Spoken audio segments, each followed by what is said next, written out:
आज जिक्र होगा हादसाती फनकारों का। एक हमारे भाई पहले शायर हुआ करते थे, अचानक हादसाती तौर गायकी की दुनिया में कूद पड़े, नाम मशहूर किया, बहुत कमाया, अभी तक कमा रहे हैं।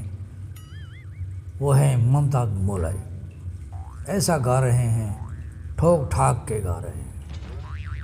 फिर उसके बाद हमने सोचा कि इसका टक्कर कौन खाएगा, कौन लेगा इसका टक्कर।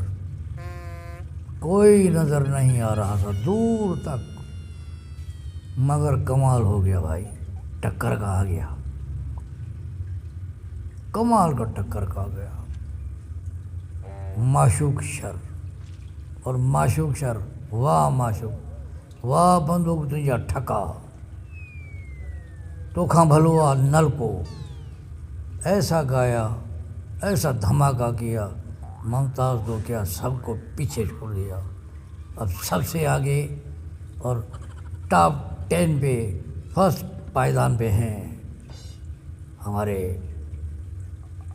माशूक शर, जो आपको झेलते रहेंगे जब तक आपकी ज़िंदगी है।